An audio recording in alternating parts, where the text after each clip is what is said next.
Greetings. This is the People-Centered Internet Forum call. Delighted to have you with us. It is the 2nd of April, and our guests today are Lynn Wells and Todd Hoskins. Both are known to most of you. Lynn is a member of our PCI Guests and Speakers Committee, and I want to extend a special welcome to Suzanne Sienkiewicz, who also joined our committee recently, and we're delighted to have you helping us identify and select speakers for our program. Suzanne. Thank you. Yeah, you bet. And Todd Hoskins, a PCI fellow who worked on what he's going to describe the Tribal Resource Center, is known to all of you too. And so again, Lynn, Todd, delighted. You're going to be talking about TRC, Tribal Resource Center, and then Lynn will talk about potential applications for what was learned for Puerto Rico. With that, Todd, Lynn, I'm going to turn the call over to you. Thanks for being with us. Thanks, Kevin. Thank you, Kevin. Did you have a recording on? Yes, we're recording. Go ahead. Good morning, good afternoon, everyone. Thank you for joining. I think this is the third call focused on the Tribal Resource Center over the last 32 months or so. Happy to share an update and then also talk about how this can apply to places like Puerto Rico or other places on the globe. So quick word, this is kind of a disclaimer before we start.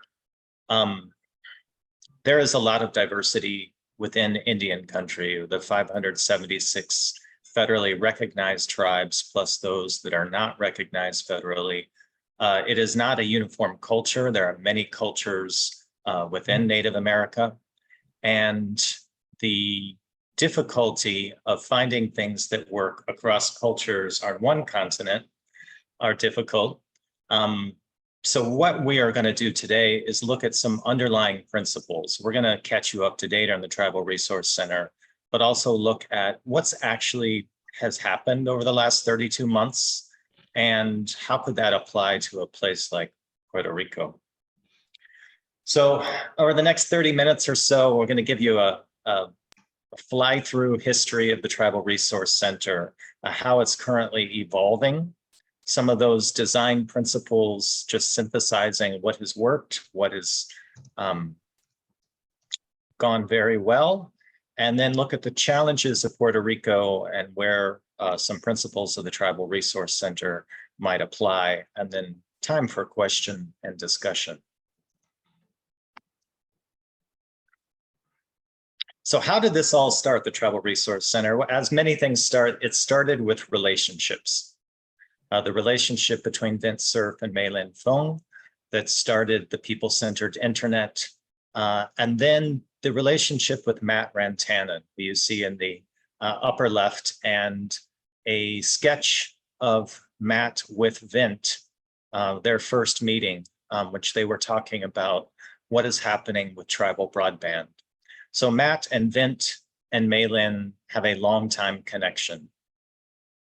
What happened with the Biden administration is they prioritized digital equity, including rural lands, Native American reservations, and this became a launching point for a lot of activity in the tech space, in Native American leadership. And what emerged is a need for a trusted agent. With all this money available, where could Native leaders turn for advice, for help, for recommendations? And this is how the Tribal Resource Center started just over 2.5 years ago. And the first year of the TRC, we would categorize as listening and learning. There was seed money from Google that started this, but then under the direction of Lynn Wells, the first grant was awarded from the ISOC Foundation. We hired our first director, Brooke Monroe, who you see a picture down in the bottom left-hand corner. And Brooke is still the director to this day. The monies that were obtained 2+ years ago, a lot of that was sub-awarded to 4 tribes, which you see in the upper right-hand corner. So those tribes could invest that money in what they needed for their broadband efforts, and the Tribal Resource Center could document it and learn alongside these 4 tribes. So there were also 2 tribal broadband boot camps that launched in the first year. This was testing out an idea of bringing native tribal leadership together with some tech experts to have some discussions and hands-on learning. And the Tribal Resource Center launched a website in March of 2022 that became this resource hub, a trusted hub of information. And if we go to year 2, the number of tribes applying for either funding, federal funding, or spectrum licenses started to creep towards 80%.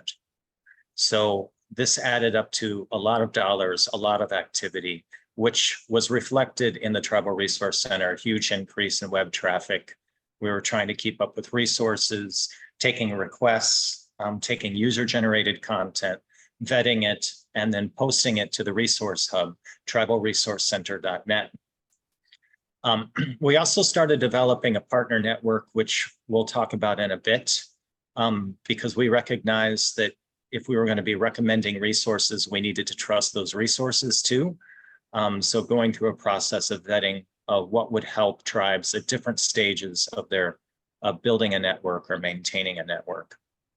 In that second year, we launched a liaison program with 3 young Native women, who you'll see in just a second, and then 4 additional tribal broadband boot camps. Tate, Megan, and Charity, they reached out in the second year to tribal leaders, asked them a series of questions. We collected all of that information, formed a database, which then we passed along to the Institute for Local Self-Reliance so they could analyze that database and add it to what they have for community networks across the country. Tate, Megan, and Charity also represented the Tribal Resource Center at a big event. You see these t-shirts here, the Tribal Resource Center t-shirt.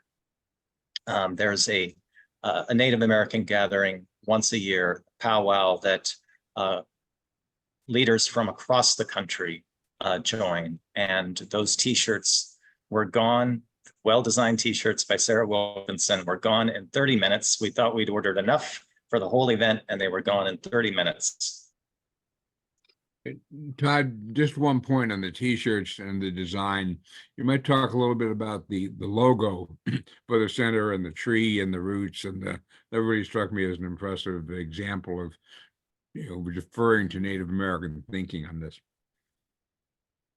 Yes. So you see on the back of the shirt, which is in the upper right-hand corner, there is a tree with its entire root system.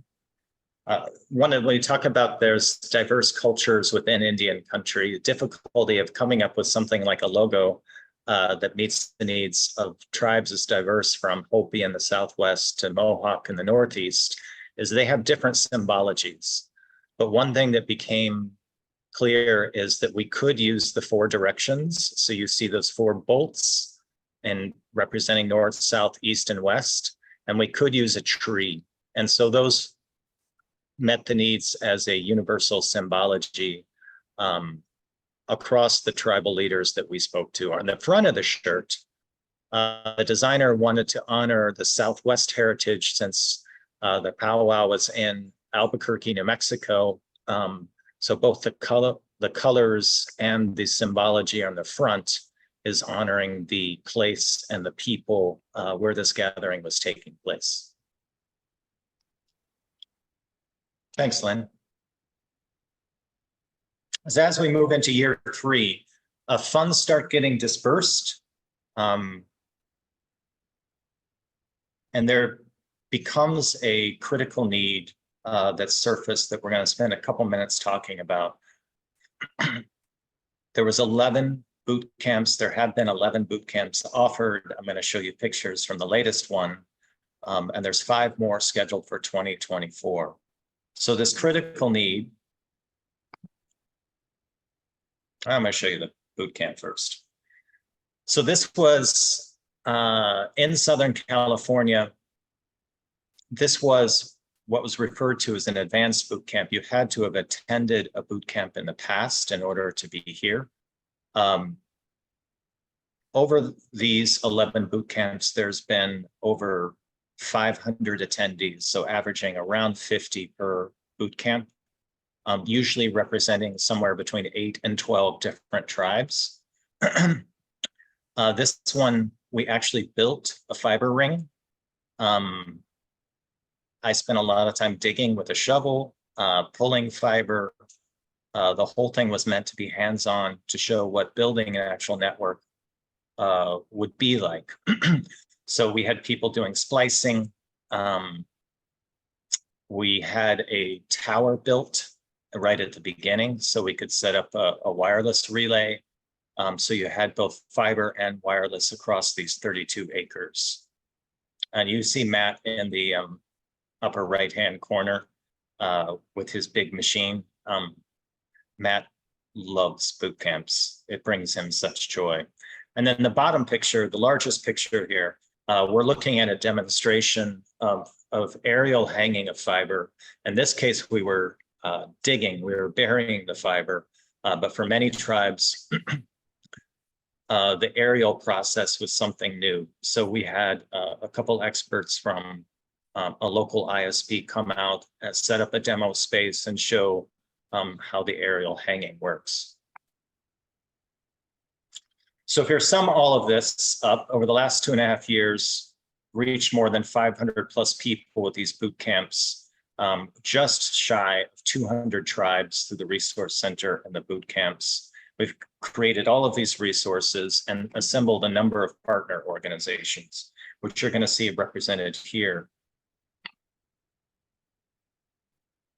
This is all in service to tribes and their leaders, that we have for-profit organizations, we have funding organizations, we have government agencies, state broadband offices, we have technology companies, we have nonprofits, and we have educational institutions.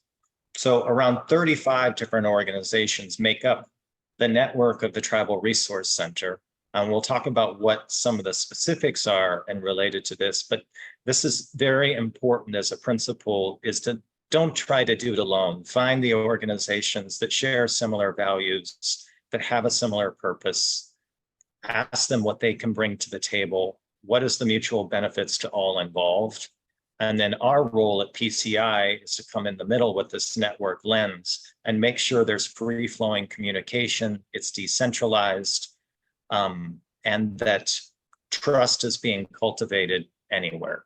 There's been chances where we've had to dismiss partners from the network because trust was violated, and that's very important to this whole equation. So over those 2.5 years, we produced, professionally produced through a native film studio, a series of 10 foundational videos. We have published, done by the Benton Institute, a history of tribal broadband with video interviews, a timeline, interactive, on the website at tribalresourcecenter.net. We've published academic papers, white papers. We launched GIS services for tribes. If they needed to do some mapping, we had free services that could come in and help them. Brooke got trained as a fiber technician trainer.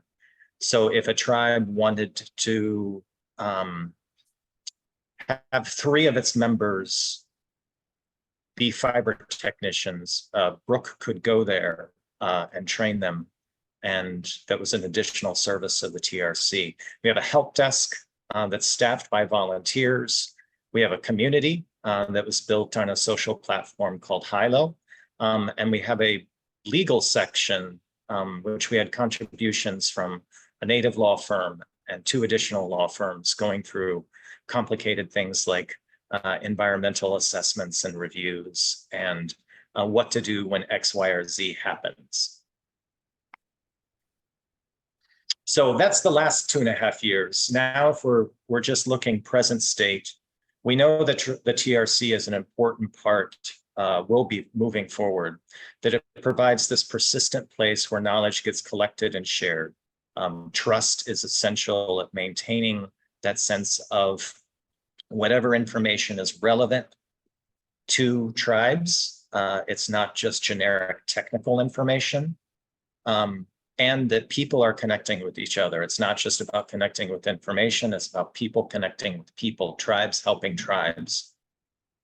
And then we have these boot camps, now 11 of them so far over the last 2.5 years, that really provide the most effective, immersive experience, giving people a sense of the landscape, what they need to know, what they might want to pursue knowing, and the relationships and confidence to get started.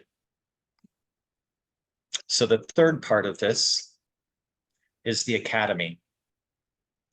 And this is what the TRC and the boot camps are standing up right now or pursuing funding for, is 6 to 9 month programs where leaders can step in and learn a specific aspect of broadband leadership. The woman you see standing here, Angie from Jemez Pueblo, leads her ISP for her tribe. She did not have technical experience before she stepped into this role. She has learned so quickly. She's made a bunch of amazing decisions and was just at this recent advanced boot camp. And she is now at the point where she's being able to mentor some younger, newer leaders who are stepping in. And that's the process that we're excited to help facilitate. So if we look at the purpose of the academy, Matt has said that more than money or knowledge now, this would have been different 5 years ago, we need people ready to go. There's just a deficit of Native leaders able to step into technical and business leadership roles. So our goal within a few years with the academy is to train leaders in broadband business and tech leadership and network maintenance and grant writing and tech installation. And we see these as being mutually supportive efforts. The resource center is the persistent place. It's the digital home for resources. The academy is where people have a persistent experience over a period of months. They learn what they need to know. They get assigned a mentor. And the boot camps both launch the academy and they help provide the essential connections and first experience for leaders to be able to lead. And this together it's important because there is that need for capacity, but it's also about sovereignty. And the tribes have been largely dependent upon outside help, which has often been unavailable, expensive, or extractive. We hear stories almost every week of somebody who's trying to capitalize on the amount of money that's available, misleading tribal leaders, and we're helping protect against those practices. So design principles, like what can we take from all of this? What is specific to Native American cultures and what could be applied elsewhere? Well, one thing that feels universal and is a strong value inside of PCI is nothing about us without us. We don't do stuff for people, we do stuff with people.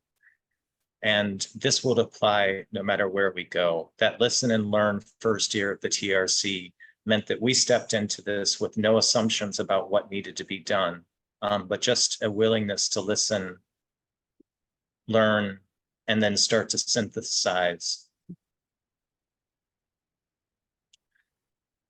If we think about this as building capacity, that nothing about us without us is about participation. It's about the voices who are affected, having them be a part of the process.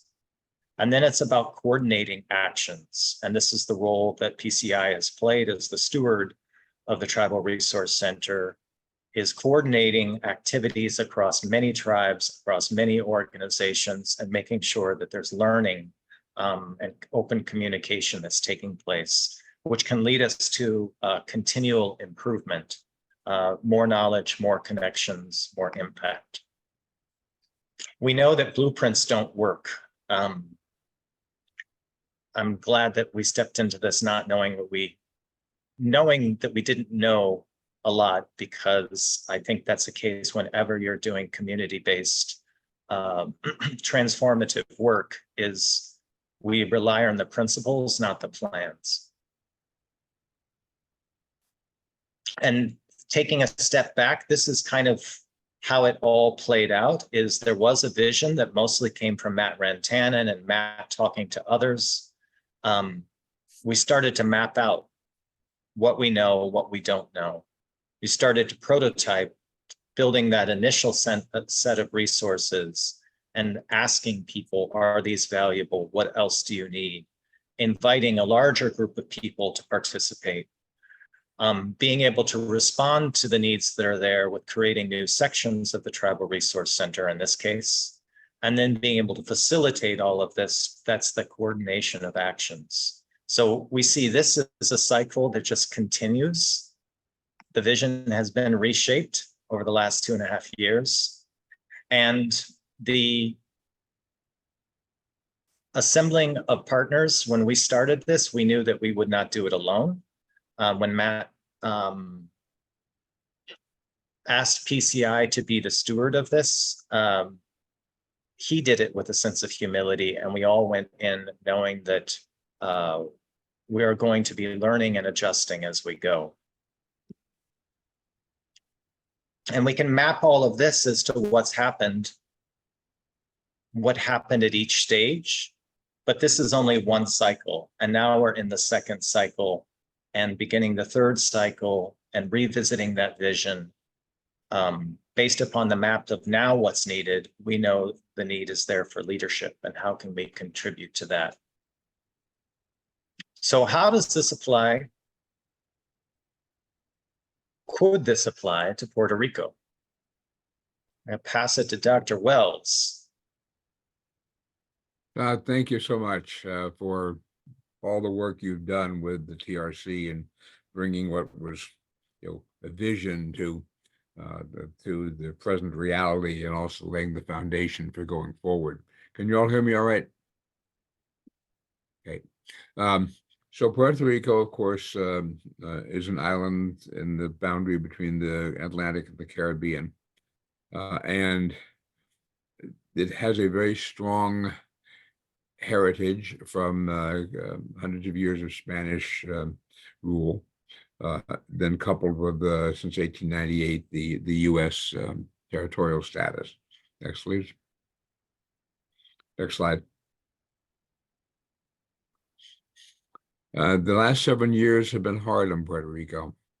3 major hurricanes, 2 in 2017, 1 in 22, I guess, have just shown how vulnerable the infrastructure is, in particular the power grid, in particular the communications networks, and to many extent the transportation networks.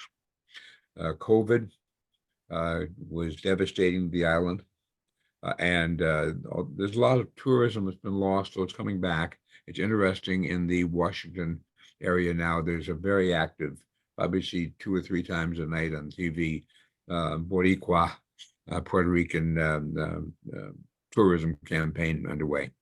But it's important to realize that something on the order of 47% of Puerto Rico's economy is manufacturing. It's not just tourism or agriculture. In fact, those only play a fairly small part of it. And in particular, areas like pharmaceuticals are very strong. And with the whole concept of reshoring and rationalizing supply chains, and the fact that, as many people seem not to realize, Puerto Rico is a part of the United States. You don't need visas. Puerto Ricans are American citizens.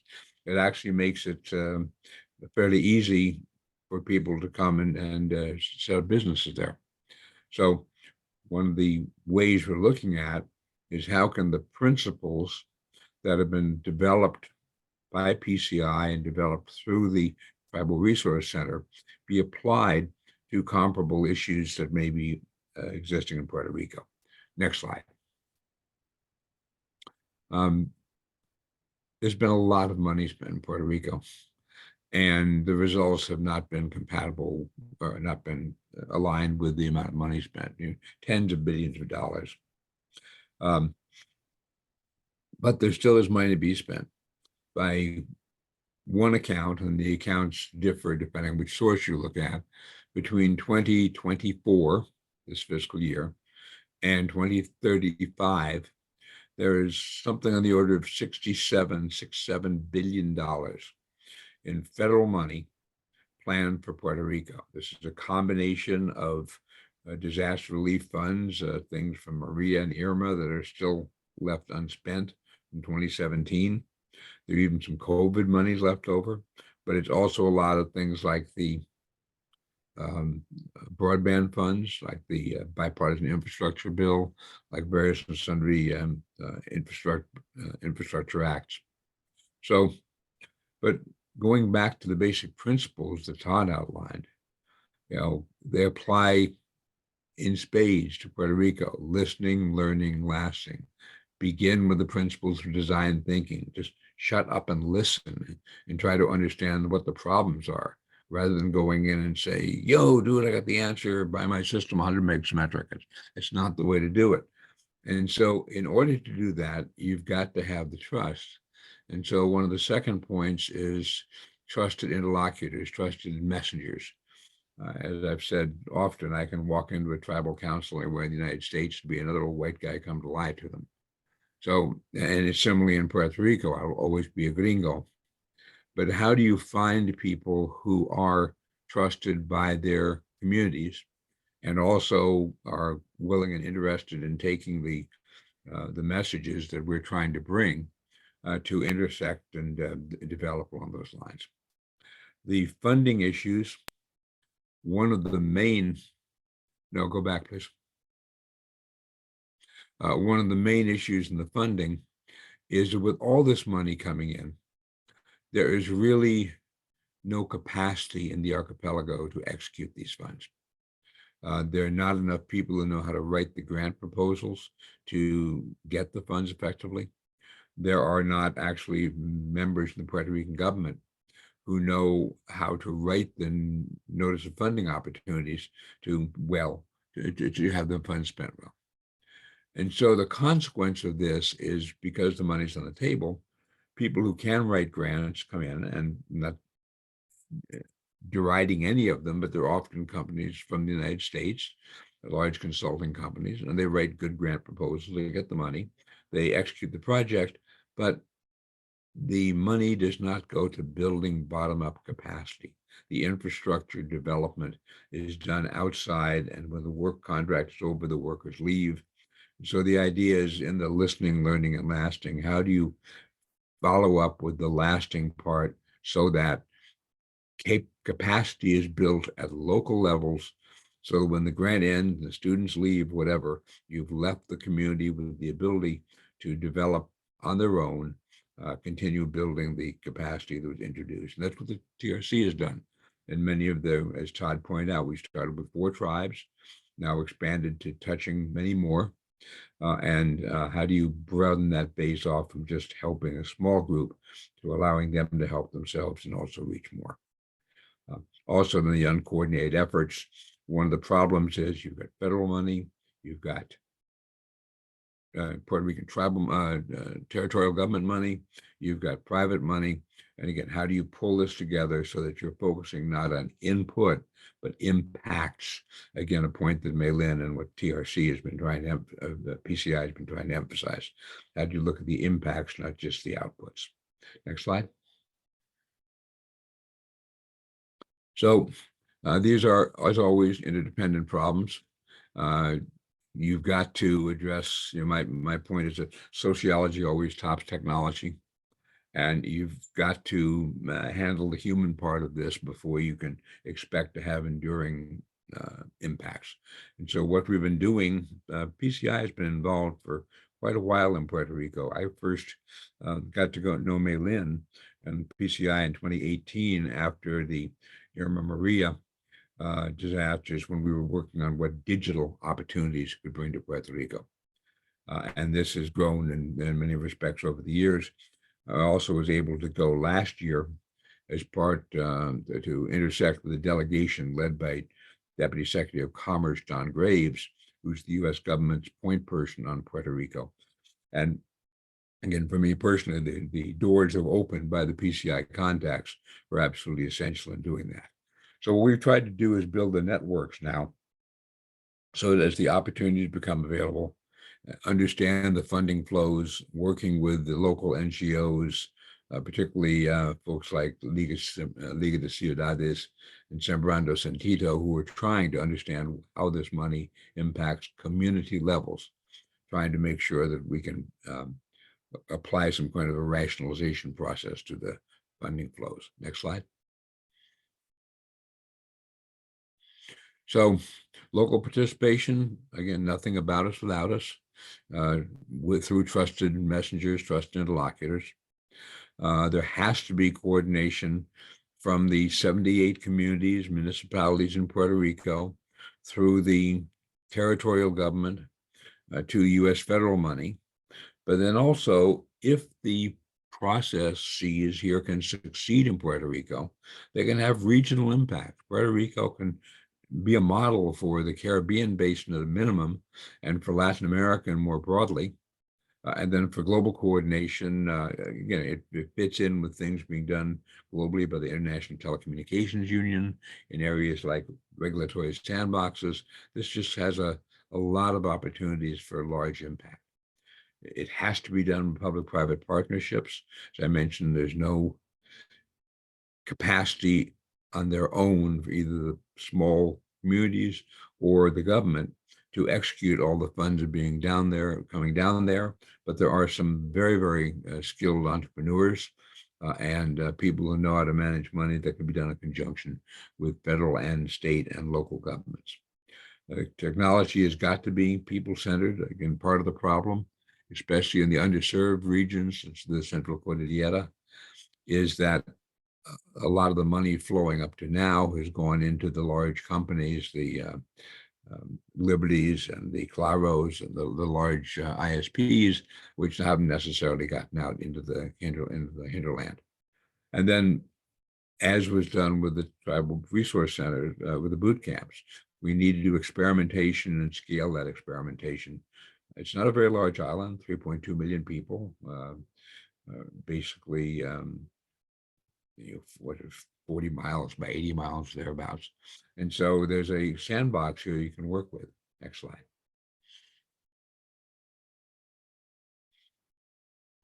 Same slide you saw before, building capacity, participation, trying to develop the local leaders, the local communities, coordinate the actions through public-private partnerships, and then not just do it once and stop, but setting a path through continued improvement. Next slide.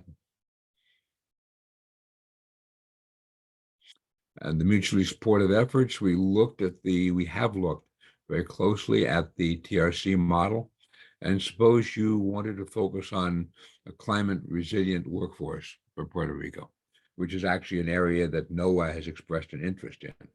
All right, like the Tribal Resource Center, I have a hub that can represent that workforce. And this would be a place where digital home for trusted information derived from a variety of sources, including whatever the boot camp equivalent turns out to be in Puerto Rico.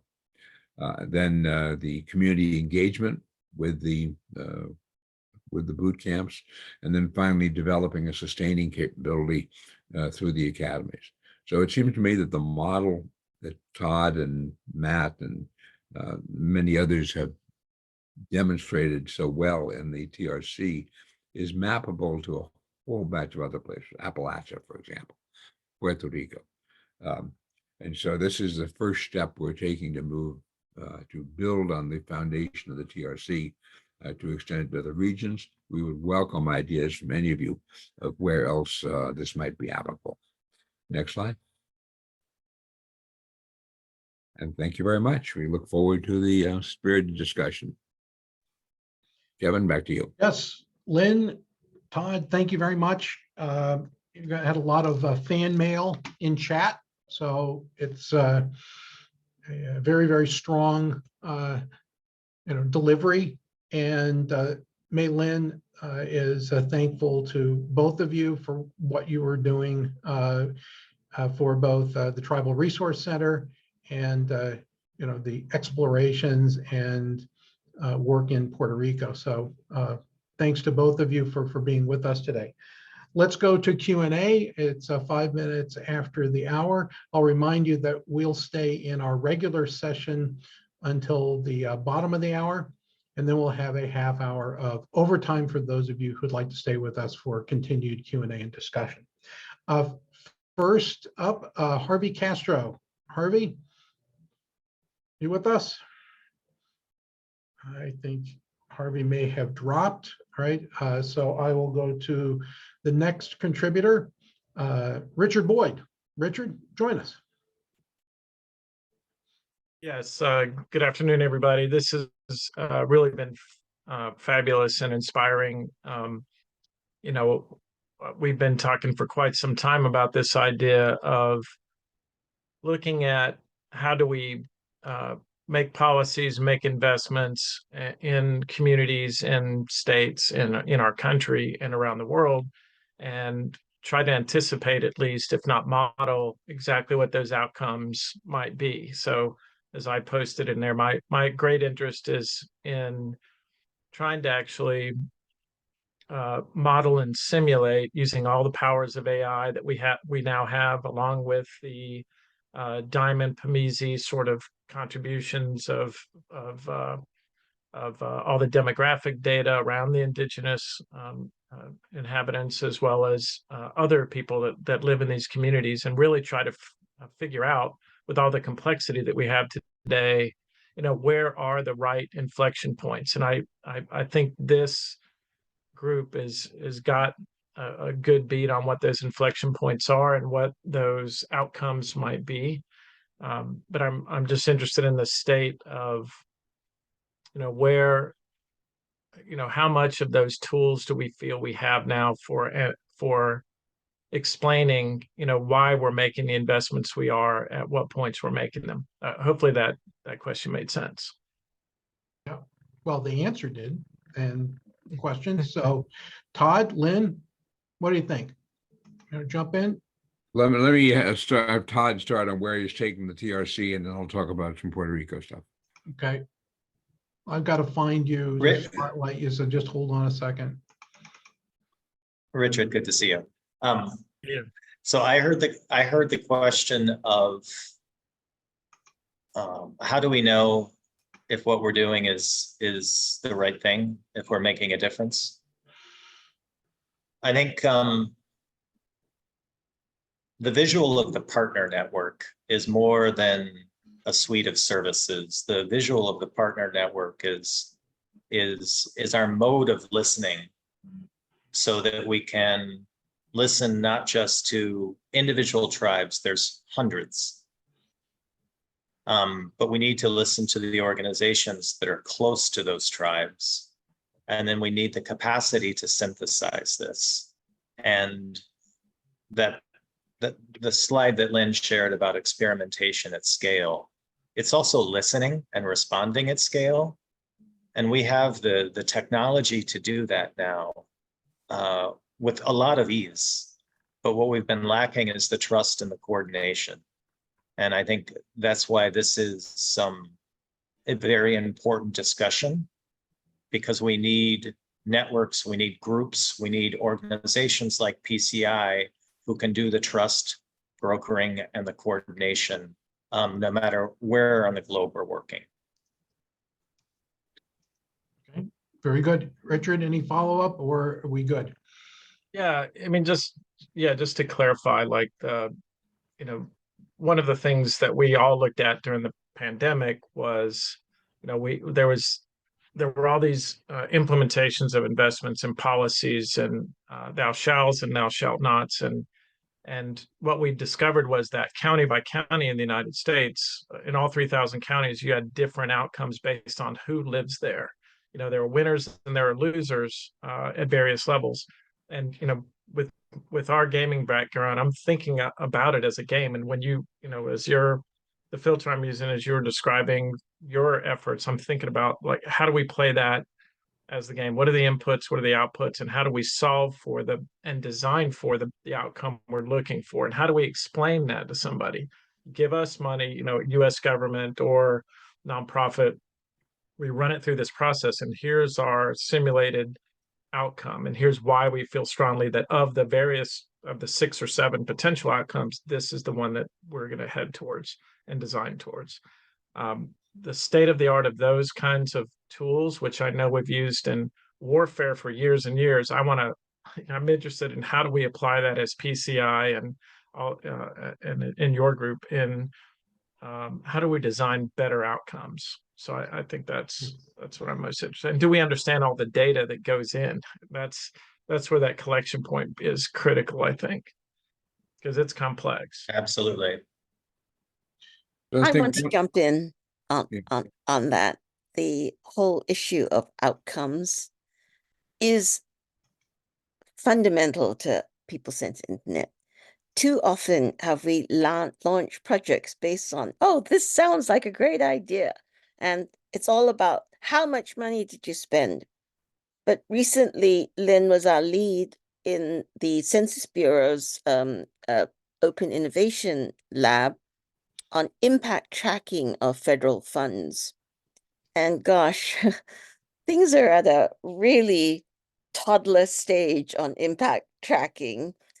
But that's exactly the kind of thing we should be doing with simulations. We should be projecting the potential impact. We should be looking at all the different scenarios and evaluating which ones give the best impact, and then comparing those forecasts to reality, because with digital twins, with Internet of Things, we have the ability to measure far more than what can be fitted on an 8x11 piece of paper.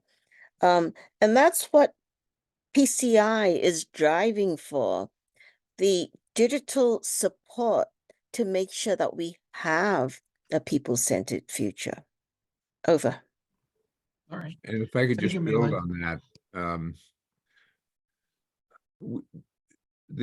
for me, the effort to track the impact of federal funds was both enlightening and also disappointing, because I had thought that now, once we got this focus on things, that a lot of the issues would become clear. And in point of fact, even within the federal dashboards, the so-called official numbers will vary widely. But they're working on it. On the other hand, at the local level, there are a couple of NGOs that have really done seriously good work along the lines of what Maylin is talking about, of measuring outcome metrics, not just input metrics. And in addition, of the 78 municipalities in Puerto Rico, they have, one of them, Liga de Ciudades, has narrowed this down to 5 communities where they say, okay, these are people, this is kind of save the willing first. These are communities who want to participate, who have their act together, who have competent leadership and local teams formed. And that's where we're going to focus our efforts. So if one wants to engage more to begin the experimentation at scale, we at least now have a couple of trusted partners who can point us in the right direction. So any of you who might want to engage some of these powerful simulation tools or bring some of the other things to bear, we at least have a place to start.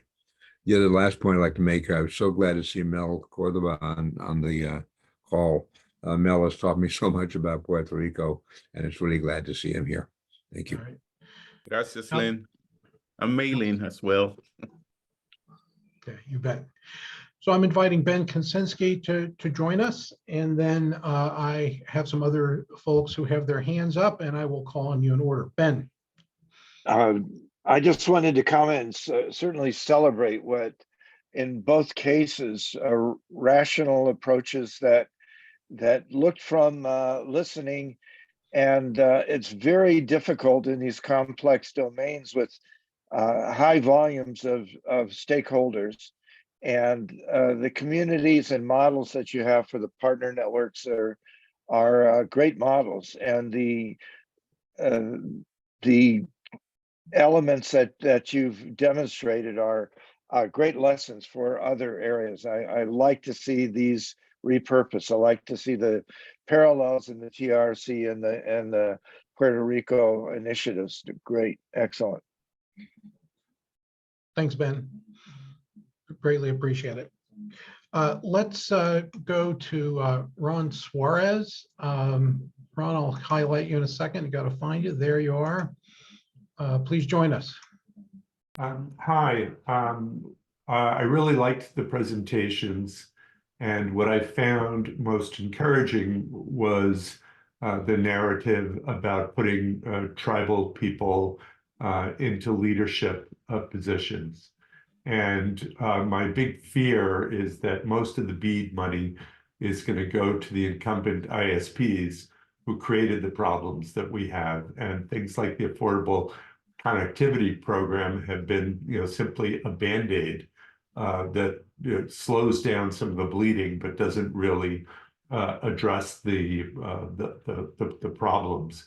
And I'm looking forward to learning more about. I followed the tribal boot camps stories that have come from Chris Mitchell and Deb at Althea Hawk Networks, what they've been doing. And Hawk Networks, they're about to launch liquid infrastructure finance, where you can purchase an NFT for 10 miles of fiber or 10 feet of fiber. So I think that's really encouraging, whereas these changes have, for the most part, necessitated huge investments from the incumbent ISPs in order to get any of this federal money.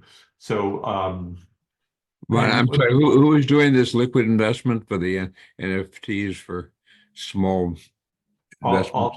Althea.net. Althea, okay, here we go. Yeah. And I'm very interested in helping to start such a community here in Michigan. So, anybody who is interested, we can connect.us. And I'm trying to, I'm fourth generation Latino, so I'm pretty acculturated. But I'm working with another Latino who is using Althea technology in Montana, and getting together with a couple of other African Americans who are running their own ISPs. There are just a handful of us that I can find, and very interested in making the connections with the tribal leaders. And it's barely got anything but a splash page, but Lime.community, local internet minority enterprises. Instead of giving us money that we can hand to Comcast and Verizon and AT&T, how do we train ourselves to become leaders and run our own businesses? Just one of the other things that we've found in Puerto Rico, I think it probably also applies to Native American communities, but especially in Puerto Rico, is the importance of power comms cooperatives. And that, it doesn't do any good to have excellent internet facilities if the power is hopelessly unstable. Mhm. And so because of the difficulties in getting the Puerto Rico national grid back up, which is a whole different set of stories, some communities have actually gone to establishing power comms cooperatives and microgrids. And the question is, can you do that in ways so that the money stays with the community and doesn't, they wind up, only leasing broadband and not getting the benefit from it. And that's a different set of calculations. But I just want to say you need to cut across infrastructures and not just deal in stovepipes. Oh yeah, I totally agree. The utility poles, will help with things like fiber to the cabinet. That even if it's completed by copper to the home at first. So bringing together municipal electricity with municipal broadband or cooperatives those are the people that I'm trying to reach out to. Thanks. Yeah. Thanks, Ron. Greatly So appreciate before Mark talks, I just want to make a comment related to ACP, because I think it's good for everyone to have a context of what happens in communities like Native American reservations. ACP was a program that's made it affordable for many urban Native Americans, to have discounted internet services. In order to qualify, the ISP has to go through an application process. So we have had a partner that have helped tribes apply for their ISPs to be approved. And it's a problematic process, but usually the approval has happened. But there's one ISP that has just over 400 members. So 400 with members within that tribe are subscribed to services in that ISP. They have been audited 3 times with 400 members. And this gives you an idea of, just because the Biden administration has opened up all of this federal funding, like Dr. Suarez was talking about the difficulty with the BEAD program and making sure enough of that goes to Native Americans, and the difficulty with the ACP of a program that is for people who haven't had affordable internet. There's still so much prejudice involved, which is why it's so important for an organization like PCI to have grassroots, where you have people on the ground who are listening and learning and synthesizing, and on the policy side. Because what we learn from the tribal conversations, we feed back to the federal agencies. And that synthesis is a really important part of system improvement. Todd, excellent addendum to those thoughts. I greatly appreciate you sharing that. It just underscores PCI's key role in listening here, right before acting. Mark. Just a moment. Okay, go ahead. The key Maylin. role of PCI, you have to realize that the fact that we were co-founded by Vint Cerf gives us unparalleled access. And people do listen to us, but we need help shaping that input so that when we do speak, it really hits home. So those of you who really want to see change, work with us, not thinking that we are the horse you want to ride to your destination, but that we are all trying to get to a people-centered future. And we have to put our all the wood behind the arrow towards that. So by saying work with us, don't use us. And we promise not to use you, but let's work together to get there. Thank you, Maylin. Well, there's almost a little John Kennedy in there, Maylin. Thank you. All right, Mark. I'll be back. You bet. Hi. Mark, jump in. Hi, everybody. This was great. I was a little late, so I may have missed something, but there were a couple of things that I was wondering that I didn't see included, that I was wondering how much you've thought about. First was young people. And when I saw the people digging ditches on the reservation and in the boot camps, I remembered that years ago I wrote about why don't we have young people digging the ditches for the cables and learning to splice and learning to do all these kind of things. So I'm wondering whether there's a separate program in both places to be had specifically for young people, whatever under 20, but even as low, as young as preschool. The second that occurred to me was the extended population. So I have spent time in Puerto Rico, but mostly I know about Puerto Rico from having lived in New York, where there may be as many Puerto Ricans as there are in Puerto Rico, or certainly the diaspora of people. And this is true in probably in the Native American groups as well, that there's a large group who are not in the place we're talking about, but could potentially help. And I'm wondering whether that's a part of the program to reach out for them. And then the third thing that I wanted to add in the mix that I heard was there's not the experience to write proposals and that kind of thing. And that's where AI comes in. I mean, AI now, you say, here are 5 winning proposals that we like, write me one for this thing that is similar, and it just does it for you. You don't need this kind of expertise is now available to almost everybody. And so I wonder if you're thinking along those terms as well. Lynn, Todd? Sure. Todd, go ahead and I'll follow up. Oh, there's a lot there, Mark. Young people involvement, yes, yes, and yes. At a boot camp earlier this year, I met 2 young men who had moved off the reservation and gone and worked at fast food and a Walmart, and decided to come home and got trained to be wireless technicians for their tribe. They were both 19, 20 years old and full of, they were jovial. They loved their work. They were so proud of what they've done. And I think that the young people will naturally be a part of that because that's more a part of most Native cultures. It's intergenerational. I'll pause there. Lynn, I'll pass it to you. There's something else you said, Mark, I want to respond to, but AI. I'll just mention something about AI. There's apprehension with AI due to data sovereignty. And so those are issues that are being talked about, worked through. The hesitation is that for Native Americans who have created things, they've almost always been taken away.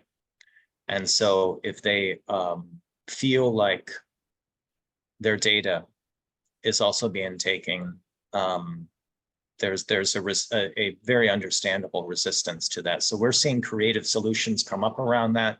One tribe is using federal funds to build their own data center.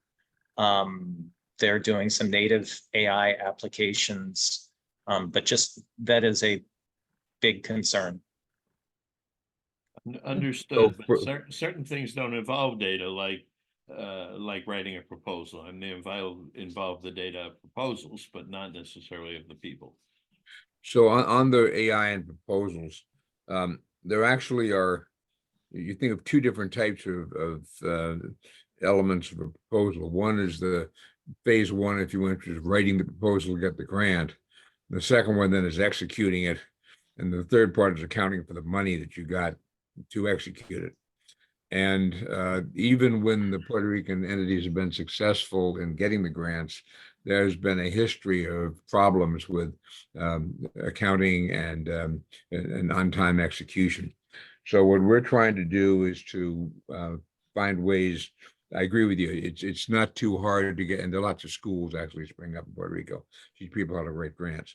But the harder point in many cases is going to be to prove that indigenous Puerto Rican organizations can execute well and then make sure the money is accounted for properly.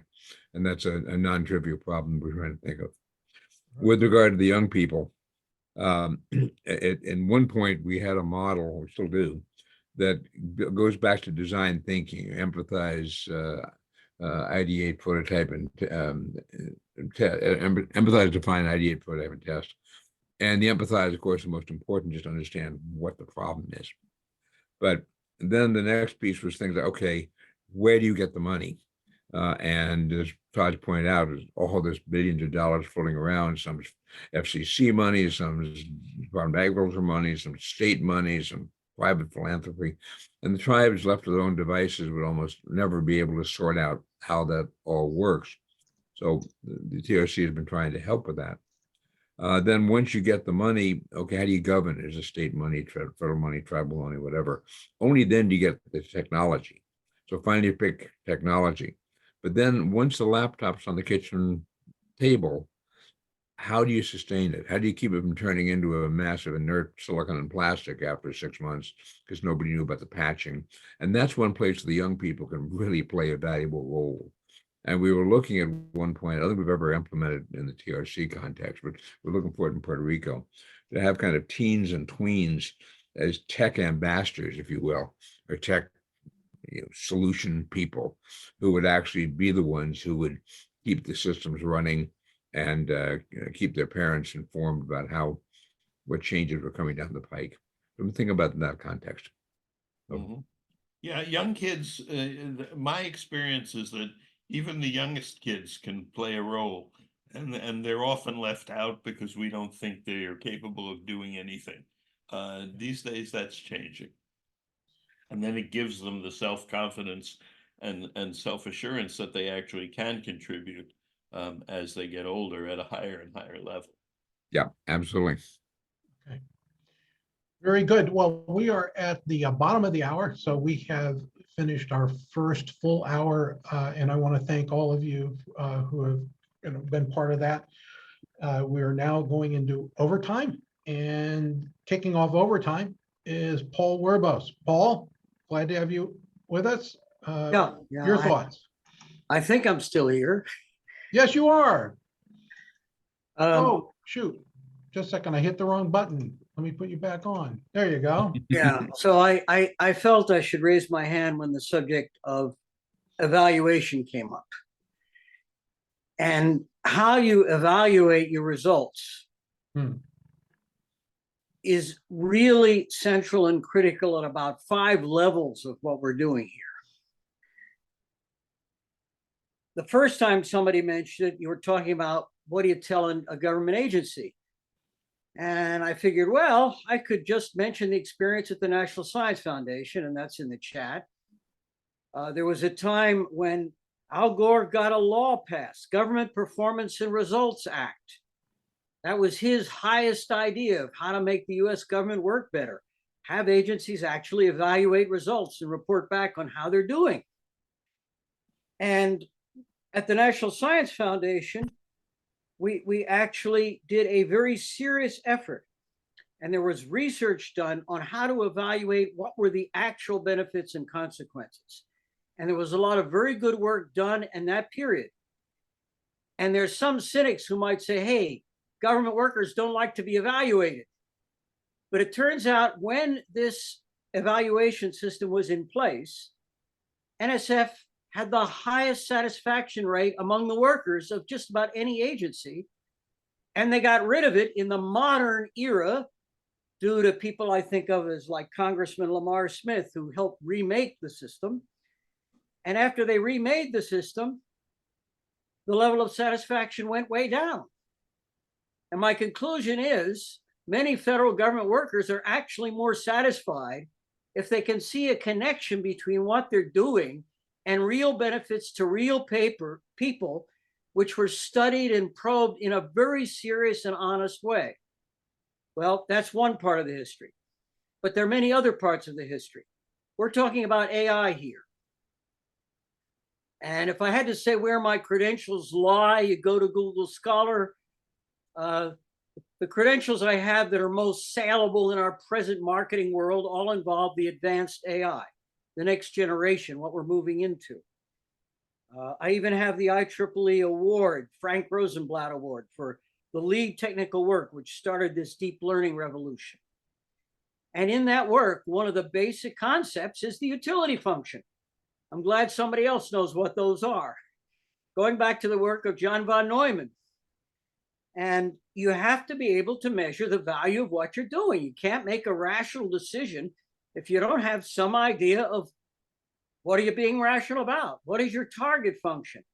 And how to get that straight is an issue for the entire internet, for the entire world, because the internet is going to affect human happiness. It's going to affect the environment. It's going to affect many dimensions of the economy and international relations. And if we don't do a better job of working with utility functions, if we just have quick and dirty internet designs, we're aiming at what might be called a Nash equilibrium, which is a total disaster. Anyway, I made enough noise. Thank you, Paul. Todd, Lynn, what do you think about, measurements, right? Kind of important in terms of getting the outcomes you want, because people usually pay attention to what you're paying attention to, right? I think I'll Yes, Paul.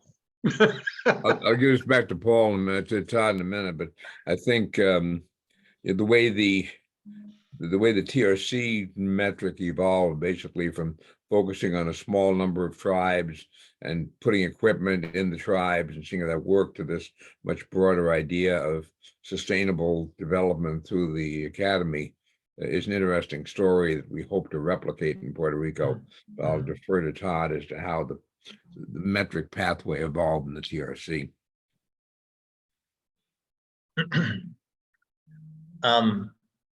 So depending on because we've had, I think, 5 different foundation fund or corporate funders for the TRC. So they all like different forms of information that shows them that they spent their money wisely. We track activities and we track outcomes. The question is always, how do we, there's 2 questions.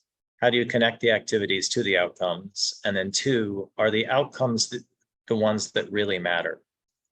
So one of the outcomes that many of the funders care about is the percentage of tribes that are applying for federal funds, and the percentage of tribes that have broadband access, and the percentage of tribes that have sovereign networks. That is a nice thing to have, but it doesn't really point to the quality of lives. And what we know is that we are at an early stage of what broadband access means for Native American cultures, because some of them want to do cultural archiving and language preservation, and some of them want to do workforce development, and some of them want to open up more educational resources, and some of them want to open e-commerce and entrepreneurship opportunities.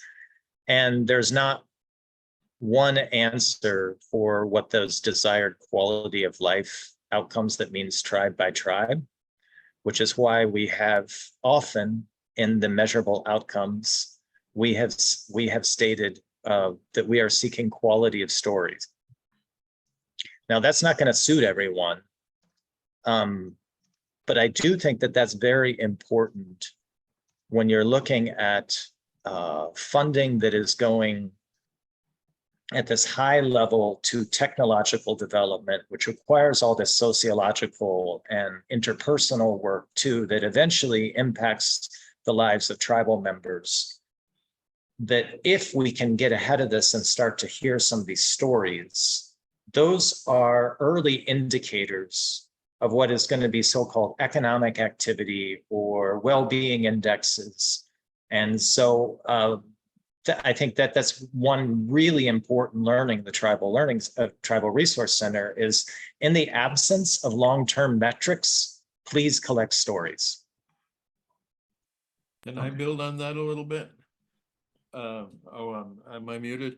No, you're not muted. Okay, can I Just a build short on? one. We're going to Yes. go to Suzanne next. Okay, a metric that I've always used and found useful is before and after. So you need to be able to just point to something and say, see that before it wasn't good or it didn't exist. And now it's there because of what we did, because of this project. It's so much better, as you can see. And that's part of what you probably mean by stories, but we just don't do that enough and look at the only impact we're interested in is it better after than it was before? Okay, thanks, Mark. But just I'm trying to say, I'll give you a minute, but one of the issues here for Puerto Rico is the question of the mega narrative, if you will. You can go back and look in the past 70 years or so, and during the time of the Alliance for Progress in the 60s and during the Reagan years when the pharmaceutical subsidies came in, there was a very optimistic view of the future of Puerto Rico. Beginning around the turn of the century, that Puerto Rican economy fell into a recession and depression long before Maria and Irma. And so right now, when you talk to a lot of people, the sense is, well, there's a lot of money coming down the pike, but it's not going to make any difference. It's all going to be wasted. And we're going to wind up thinking that waiting for the next hurricane to come, there's more money. The question is, with all this money is going down there, that's 7 billion, what can you do to target, before and after better? So that by 2026, 2027 or so, you can point to the aggregate economic picture down there and say, in fact, things are getting better. This is not being done the same old way, and use that as the beginning for a more positive narrative that could in itself feed more people inclined to invest in the island. Over. Suzanne, over to you. Thank you, Lynn. Todd, that was an outstanding presentation. I really think, along with PCI, I could help. I have a nonprofit foundation, a 501c3, the Foundation for Biodefense Research, and I recently submitted a proposal to National Science Foundation. They have an artificial intelligence pilot. It's called the NAIR, NAIRR, and its entire aim is to solve critical problems for situations just like yourself, promoting trustworthy AI and access to data sets, as well as high performance computational infrastructure to be able to leverage, government data sets and work with other partners in projects such as the one that you have worked so hard on. So along with PCI, I submitted the proposal and I'm waiting for a reply, and I'm hoping it's positive. But they're a little behind, and I should hear about next week. So along with PCI, working with PCI, I think that there could be activities, projects that could leverage this capability to assist you in moving forward, and as well as Lynn. So working together, this would be an incredible project to propose using the NAIR pilot program through NSF. I think, and then they match you, and it's not an actual funding mechanism, but it's the ability for researchers across all industry to come together and have a trustworthy, reliable AI that protects privacy, civil rights, civil liberties, definitely a trust-based program. I think it would really benefit. Thanks, Suzanne. Todd, what do you think? Thank you, Suzanne. Welcome to the PCI community. I saw your little promo in Kevin's email. I wondered, who is Suzanne? Yes, let's talk further. I'm curious. Yes, let's do it. Let's do it. If you with Paul, if you Google Scholar Me, you could see some of my work in communications, space-based mostly, Earth observations, and so I do have experience in this area, and I've been looking for a real strong family, and PCI is definitely that. So. Todd, what you're underscoring is that you've been so busy, you've been absent from calls a little bit, and Suzanne's been a regular since the beginning of the year. So, you're welcome to come back, Todd, and join us more often, my friend. I'm so glad that you moved it to Tuesdays, because Sunday morning was not a time I really wanted to jump on Zoom. We had, a lot of sentiment that said, move it to a weekday. I'm not saying that we'll never have a call again on Sunday. There may be special occasions or opportunities, to do that, but, Tuesdays got a home, right, in our work week. So I have called on everyone that wanted to participate. So I'm going to just go back and see if there are any other questions for people who have their camera on. Right? If you have your camera on, I might call on you. Benita, you have your camera on. I want to see if you have any thoughts that you want to share. as we come up to the top of the hour. Well, thank you so much. This is so fabulous what has been done in the last couple of years. Todd's, congratulations, and Lynn. And I actually want to ask about connecting universities to the project. I'll take this link and share it, but particularly now, Todd, have you worked at all with Humboldt State, now Polytechnic? They're, in Arcata, now that they've turned themselves into Polytechnic campus? I have worked with Humboldt State before, but not at the Tribal Resource Center. Okay, well, what can I do to encourage you? What's going on? You're I already think- in that area. I know the map shows that you're in that area, but Yes.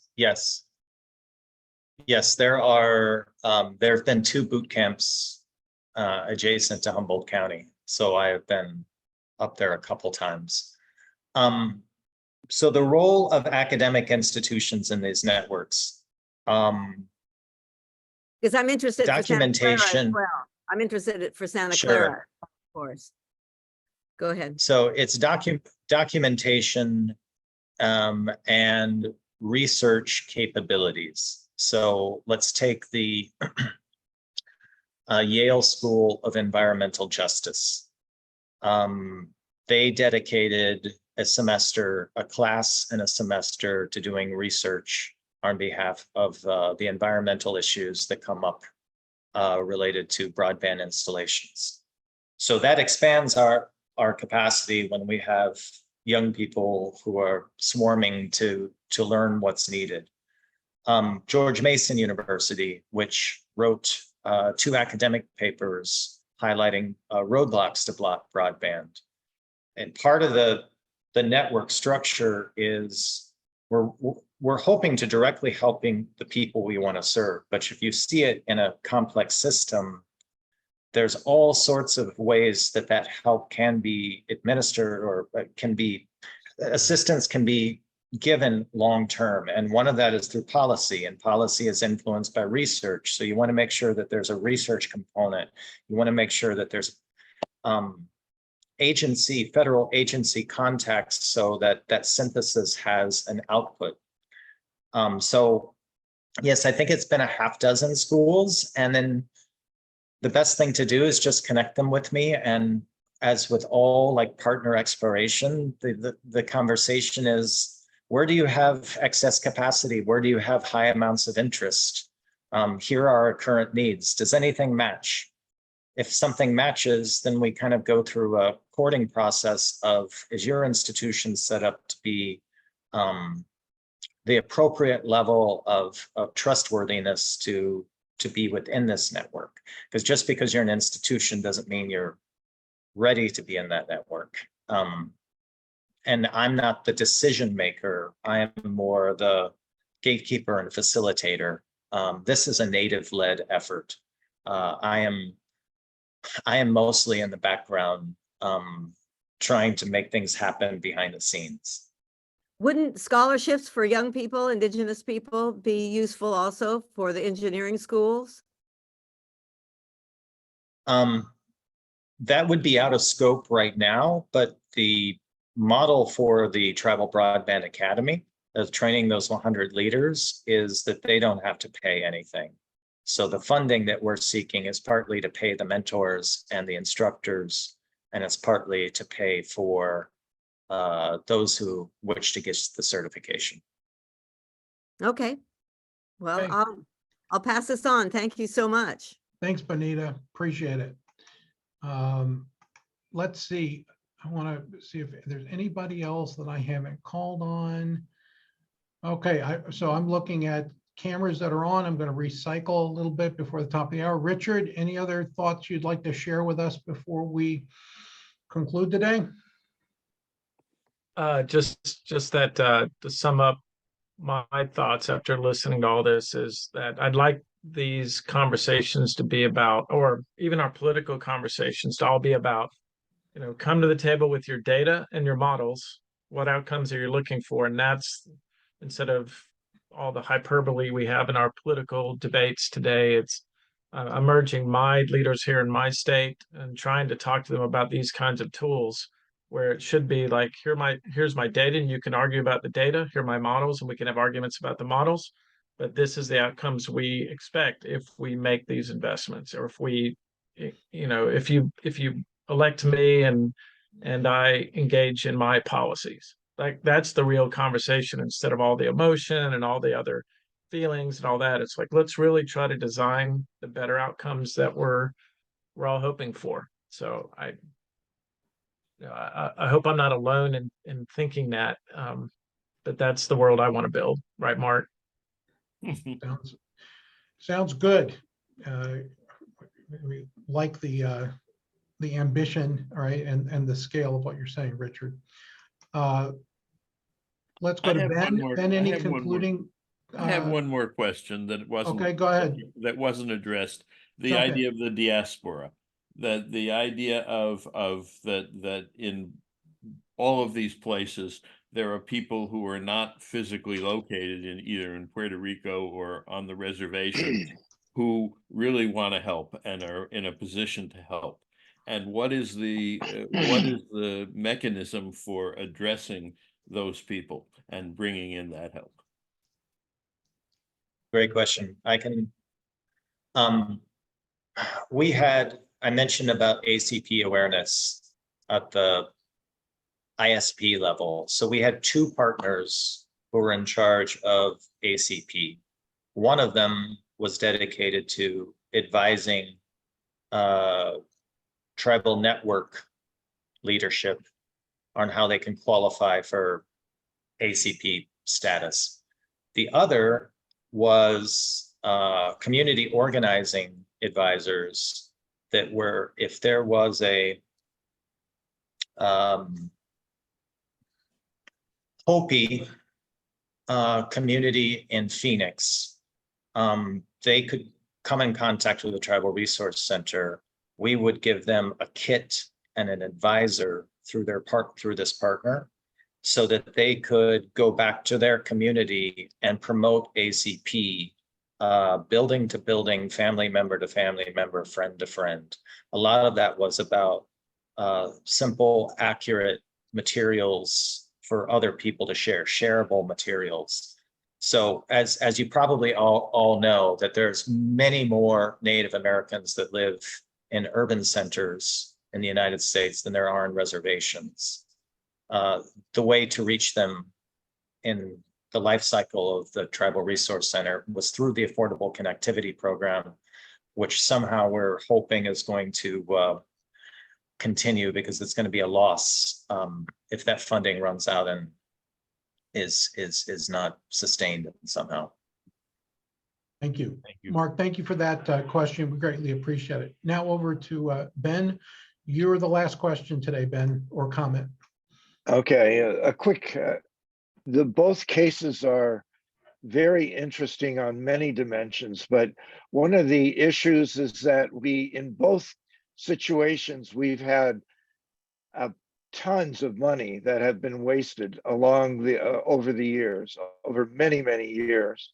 And a part of the challenge that I saw in the principles and practices that both of you are operating in a principled and valued fashion is that you raise the caution of no new colonization, and you're in a movement of decolonizing ongoing, and you have to avoid new forms of colonization. And it's not just monetary and power influence, but other forms that threaten culture as well. And so that there has to be this constant concern for making sure there's no net new colonization. And in fact, the effect is decolonizing, I would expect. Absolutely. Yes. All right. Here, here. Thank you, Ben. All right. So Todd, Lynn, we greatly appreciate you bringing this to us. Yeah. I'm going to ask you to give some wrap up thoughts as we conclude, and if there are any asks All right. I always ask, people who join us as guests, and you're close into our community, is there something that you need that a PCI member listening to this, either present or, listening later, can bring to the table that you think is needed? So jump in. Good, Todd. I feel like it would be very valuable for everyone on this call to know how Lynn and I work together. So Lynn is the board liaison for the Tribal Resource Center. Lynn and I have worked together. In June, it'll be 3 years. And the way that works is that Lynn and I have regular phone calls, and he says, what are you learning? What do you need? And then we might have a discussion about the Tribal Resource Center, about what needs to be shared out to the board, about potential solutions. But we also have conversations about how this would apply to other areas. And I think that coming back to the importance of organizations like PCI that have connections to high level what's going on in policy, and then the community-based stuff is so essential. And then the importance of the relationships and having ongoing discussion about what are you learning and what do you need. It sounds simple, but that is, the TRC is kind of built around what are you learning and what do you need. And I have greatly appreciated Lynn's input, his wisdom, and his commitment over these last almost 3 years. It's fun to work together. Lynn, Thank do you, you agree with what Todd said, or you disagree? No, no, it really has been a pleasure.